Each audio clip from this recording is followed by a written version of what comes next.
Os Escolhidos de Gaia narra a história de uma família que recebe um convite inesperado, viver em um outro planeta chamado Gaia.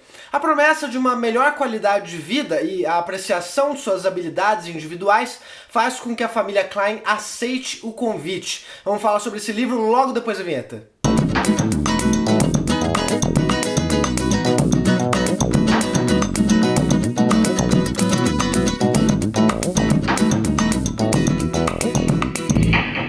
Antes, um aviso rápido, porque isso aqui, gente, não é o formato que vai ser vendido na livraria, tá? Isso aqui é uma prova. Eu recebi antes do lançamento do livro, por isso que tá assim, em formato de apostila. Mas vamos lá. A introdução do livro é bastante brusca, porque em 20 páginas a gente já tá em Gaia, acompanhando a adaptação dos Klein aos costumes do novo planeta. Isso significa que em poucos minutos uma família aceitou abandonar todos os laços que ela tinha na Terra e confiar num completo estranho falando de um planeta alienígena. A rápida aceitação do convite feito pelo misterioso Julius traz um clima quase infantil. A história que coloca dois personagens adolescentes de 15 anos para serem os personagens centrais, que são os irmãos gêmeos Ruth e Albert. E a gente também não demora a perceber que os termos do convite eram mentirosos, que foi prometido que Gaia era um planeta não só avançado tecnologicamente, mas também socialmente. Mas o que a gente encontra lá é discriminação, um estado decadente, corrupto, além de uma organização criminosa. E falando em Estado, Gaia não é uma democracia. O poder executivo é representado por um conselho, e quem é que compõe esse conselho? Completamente subjetivo e confuso, e os poderes são completamente concentrados. Quem cria as leis também aprova as leis e também faz com que as leis sejam cumpridas. Todo mundo faz parte desse conselho bagunçado.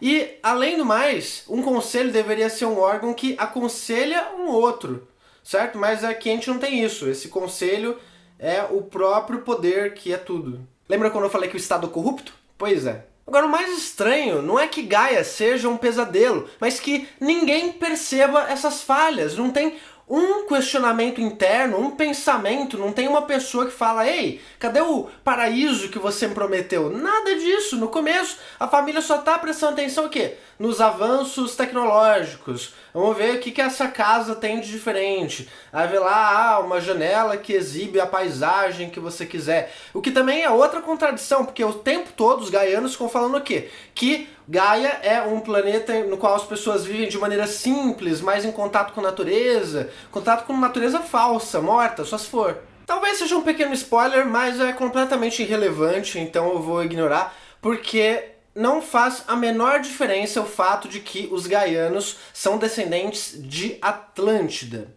Por que eu digo isso?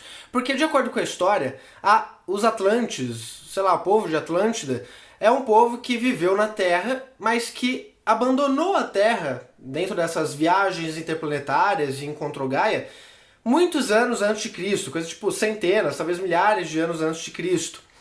Apesar disso, tudo, sabe, desde comida, vestuário, costumes, tudo é muito parecido com o que a gente tem na Terra. Os avanços tecnológicos parece que só modificaram pequenas coisas que a gente já encontra nas nossas próprias casas aqui no planeta Terra. E a própria existência de escola, faculdade, pelo menos da maneira como eles colocaram no livro, tem total influência de Platão, que só foi surgir, sei lá, 428 a.C.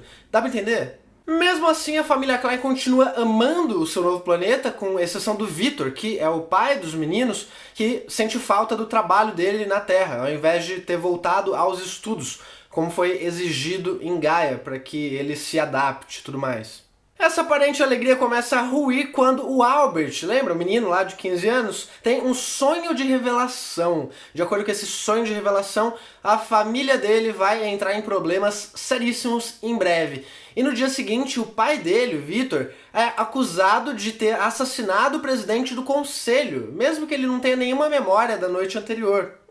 A partir daí, o livro vai se tornar uma espécie de narrativa policial muito inocente. Sabe, as pessoas começam a criar teorias com base no achismo e a partir disso elas já se arriscam, sabe, elas colocam a vida delas em risco para tentar provar uma teoria da qual elas não têm prova nenhuma.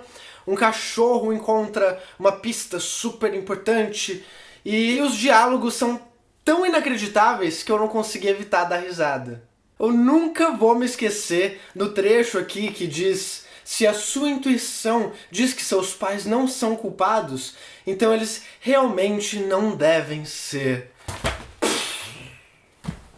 Caso você esteja se perguntando por que esse livro está recebendo tanta atenção da imprensa, se deve ao fato de que a Marcela Maris é uma brasileira, mas vive nos Estados Unidos, e decidiu lançar o livro dela por conta própria, em inglês, diretamente na Amazon. E daí? Daí que ela vendeu 10 mil exemplares.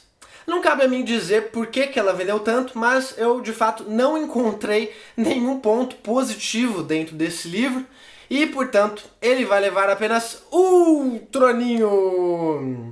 Talvez uma exceção seja o fato de que os diálogos são tão inacreditáveis que me fizeram dar risada, mas isso também não é exatamente positivo, né? Mas é isso aí. Se vocês gostaram, clique em gostei, favoritem esse vídeo. Não se esqueçam também de se inscrever no nosso canal e acessar o site. Ok? Então, muito obrigado por acompanhar até aqui e até a próxima!